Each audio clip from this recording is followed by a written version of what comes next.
Umut Kervanı Vakfı aracılığıyla hayırseverlerimizin vermiş olduğu mevlid yemeklerini Soroti kentinde dağıtıyoruz bir camide. Buradaki Müslüman halk gelmiş burada yemek yiyorlar. Allah-u Teala bu hayır sahiplerinden razı olsun inşallah. Allah-u Teala onları her türlü kaza, bela, hastalık ve bizim bütün musibetlerden muhafaza etsin inşallah. Hakikaten güzel bir program oldu. Buradaki Müslümanların kaynaşmasına vesile oldu. Buradaki sevinç anlatılmaz hakikaten, duygu anlatılmaz. Camide mevlid etkinliği düzenlendi. Burada Peygamber Efendimiz'e salavatlar getirdi. Müslüman İslam alemine dualar yapıldı.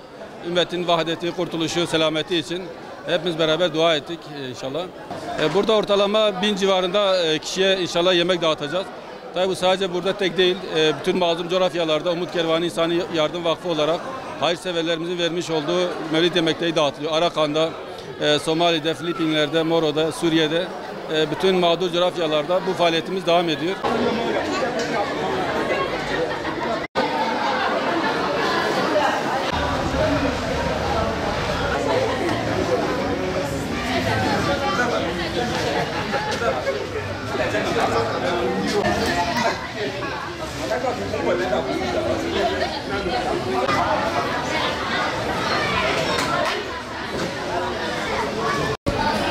Uganda'nın Soroti kentinde bir medresedeyiz.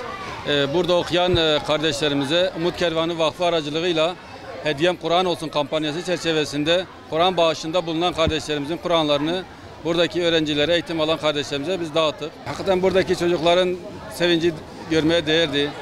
Kur'an-ı Kerim'e kavuştukları için çok memnun oldular. Çoğu ilk defa kendine ait bir Kur'an-ı Kerim'i oldu. Bu da güzel bir duyguydu.